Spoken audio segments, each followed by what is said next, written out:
Welcome to Because You Need to Know. I'm Edwin K. Morse, President and founder of Pioneer Knowledge Services. This series is your digital resource of valuable conversations with nonprofit and knowledge management enthusiasts from across industries and from around the globe.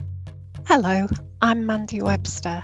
I'm the Information Services Manager at Brown Jacobson, a large law firm with offices all around England.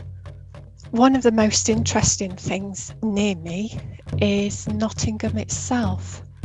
It's a city built on sandstone, which means there's lots of man-made caves underneath most of the buildings, and some of the businesses still use these.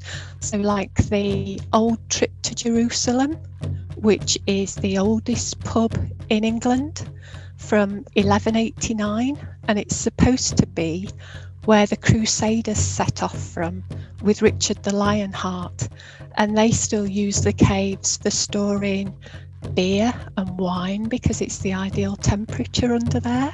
But probably the most famous cave is Mortimer's Hole, and that's underneath Nottingham Castle.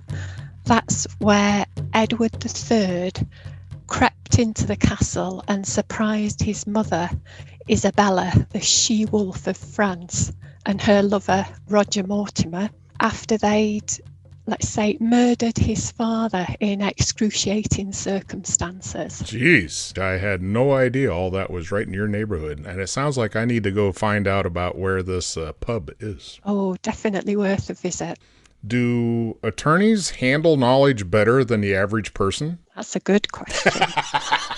I think that some of them do. Okay.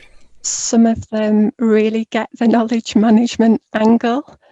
Some of them like to hang on to what they see as their USP, which is their individual knowledge gained over the years. Yeah, that beneficial experience to get somebody to the point where they can just operate innately, right? They have the knowledge in them. They just know how to navigate the world. But how do you get those folks, the folks that are the laggards or the ones that don't want to play well, how do you get them interested? I think you've got to explain some of the benefits to them and see what's in it for them, as well as developing earlier careers lawyers as well. Explain to that. What do you mean? I think it can develop the earlier careers lawyers so that they can take on some of the tasks and free up the more experienced ones to do maybe some of the more interesting work for them, and some of the more business development type issues as well then become available for them to devote time to. Well, I would assume, and this is a big assumption, that attorneys are probably a little more process-oriented out of the three legs of KM, people, process, and technology. They're probably a little tied to process just because of their makeup. Is that a true assumption? It might be to an extent. I think it depends what kind of work they're doing.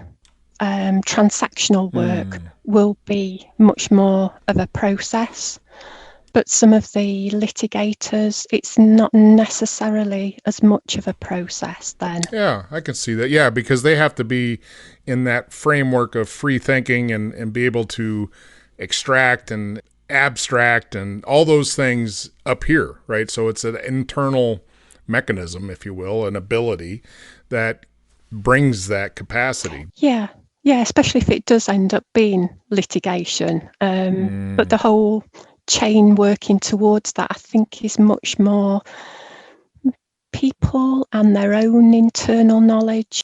The litigation process is much more people orientated and people's own internal knowledge as well, rather than being process driven in the same way as transactions are. Is there an age difference in flexibility in this ability? Do you see any telltale characteristics of what type of, if you had to predict who was going to do well in knowledge sharing and who was not, do you have any characteristics that pop up? Or age group? Is that a thing? Does it matter? No, I don't think it does. You get some of the more experienced lawyers who have let's say, nurtured trainees and brought them on, and they're very good at this kind of thing.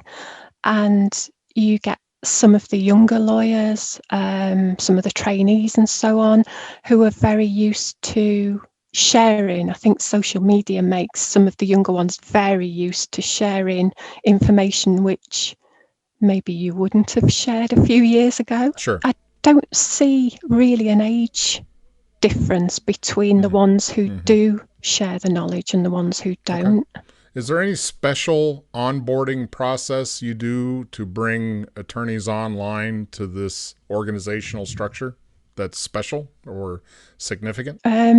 Yeah, we do quite a lot of onboarding, and of course, just recently it's been virtual, a lot of it as well. We have developed different online techniques for onboarding people. One of the things that we do with the KM team is a lot of research training. I do some of the research training where we try to get them to think about the resources that are available to them, both the legal databases, internal know-how, precedents, and expertise as well. So I do a kind of speed dating game, give them a simple problem, and then get them to think about which would be the best resource to use for that. I always find that the more fun training is, the more that people remember about it, because it's not what they're expecting. Fun and training together? Nobody does that. Oh, they do.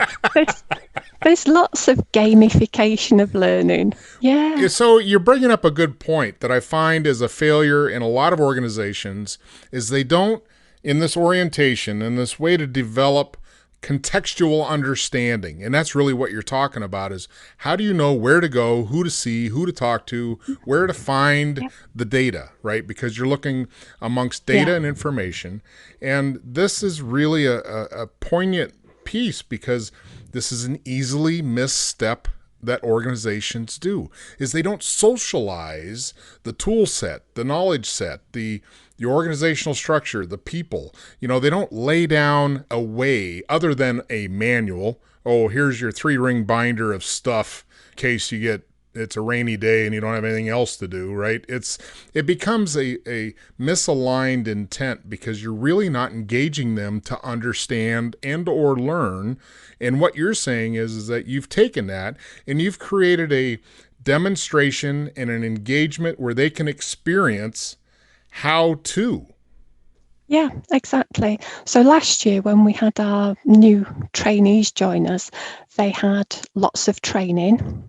And then normally when we can physically be together, I would test how much they've remembered through a board game that I made. But because we were together, I came up with an escape room and we put them into little teams, which helped them to get to know each other. Because obviously they were meeting for the first time virtually as well. Exactly. And they absolutely loved it. So they had to work out clues and solve the clues using different resources. And then they got an hour to escape. And they all made it out on time and they all loved it. I'm sure. They want to do it again. They're like, hey, when are we going to do that again? Right? Yeah. Yeah. What did it take to create the content you used to set up the game? How did you come up with that?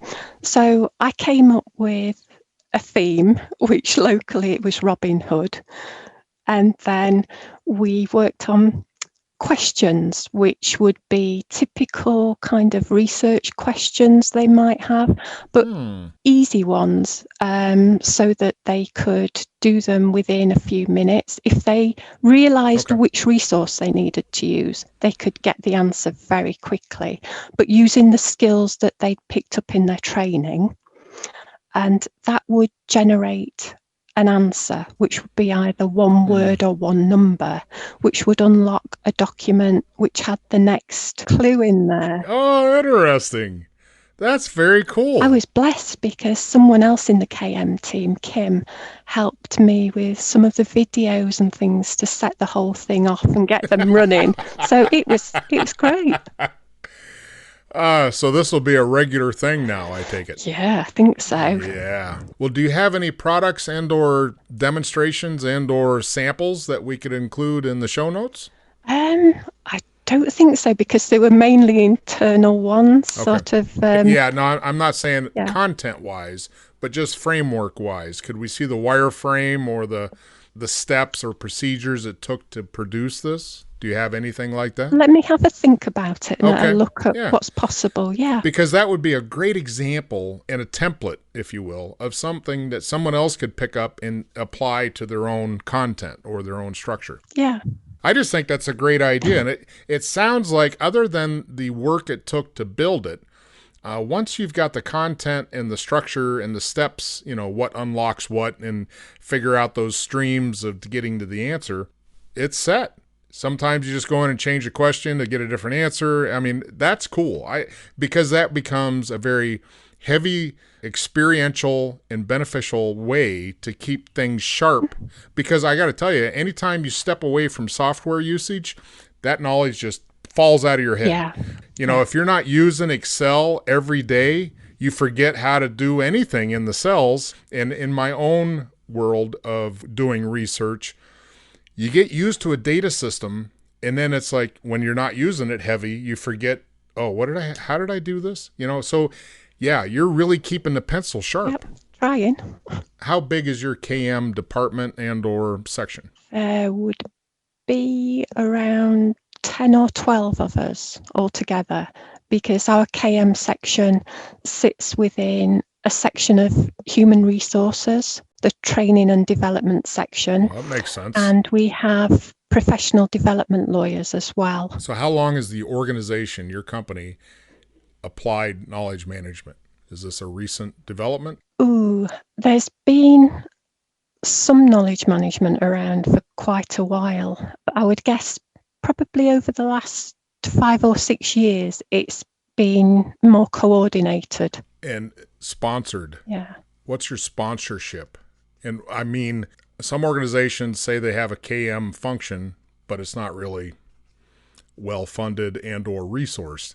So I'm just curious, at what level of the command structure or the organizational structure does KM represent or get represented? We have good buy-in from our managing partner. So right from the very top, he sees the benefits of collaboration and smarter working. Yeah, we're lucky. Well, I have to assume one of your big outcomes of KM, and here's another assumption, because I don't know the lawyer business other than a consumer of lawyer products, but repetitive retention of knowledge has got to be a key ingredient, because as lawyers come and go, and those cases sit and those litigations and whatever, all that contextual stuff, content, it has to be accessible for the next person, right? I mean, you have to be able to find it and make it usable. Yeah, it's got to be findable and usable, and it needs to be updated as well, because the laws are changing